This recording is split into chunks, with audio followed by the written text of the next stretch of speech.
So, okay, so Chad, tell me about this. What's on this table over here in the courtyard, and I guess what are you explaining to people about this? Well, that's an infrared camera. We use that. It shows heat. Basically, the picture that you're seeing here is just where our skin is exposed, that we've got the most heat coming through. Our clothes are keeping the heat in, so they're looking a little bit cooler.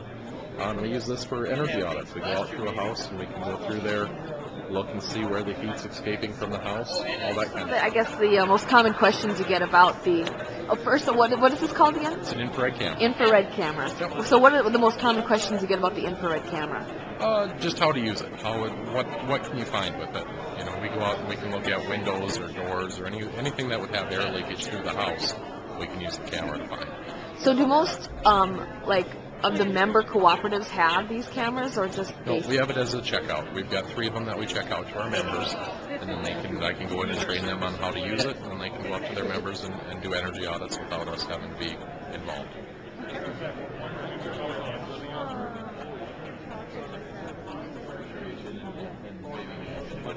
And the fact that we have larger projects that Basin is going to build and actually own through Prairie Winds. But beyond that, I think the interest is still pretty similar. The federal potential legislation, of course, is pushing things further. So we'll see where that goes. Now, when I present to students about wind, I say we rely on wind turbines about 35% of the time. Is that accurate? They can, on average, they produce about 35% of what they're rated to actually produce. So I wouldn't say that we actually count on them 35% of the time, but they can only produce about 35 to 40% over the average over the course of a year. Okay. So. Gotcha. And I noticed that there's a wind turbine replica right over here. I like this, by the way. This has got to draw a lot of attention, don't you think? I think so. It stands out in the courtyard. So. Okay, let's look at it. There it is. Wireless weather forecasting. Oh, okay. Things about our software which may make it unique or not unique, but it is a graphical user interface, so it's a little more intuitive than some of the older software that's out there. It does cover a wide range of some of the tasks that a distribution co-op will go through, again, related to billing, accounting, for operations and engineering. Some things that are unique is that you can actually do everything within the computer, all the way from taking an order initially on the phone to actually having the guys out in the field do the work and operating from computers rather than from paper. So some of the unique things that they can do. I'm Kari Cutting. I'm the sales manager for chemical products for Dakota Gas. Okay, so talk about right here this table that you have set up here. What are you showing?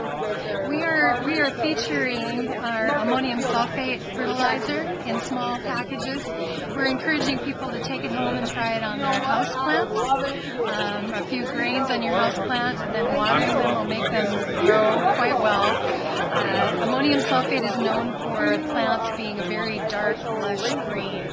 We have a lot of employees that use it on their lawns, and they're very happy with the results. And of course, the agricultural industry uses it for their crops and supply nitrogen and sulfur product that we make.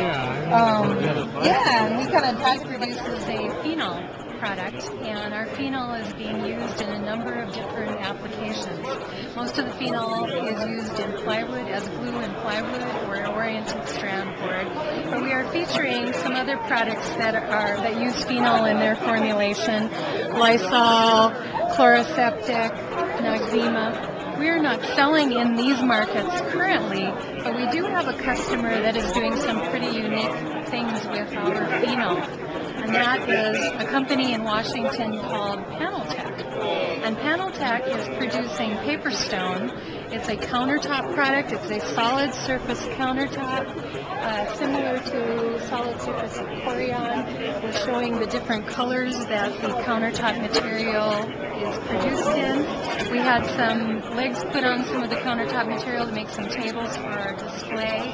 And that's just one of the products that Paneltech is making with DGC phenol. Some of the other products, they also make an exterior siding called Rainstone. And these are some examples of the Rainstone material and some of the colors that it's available in.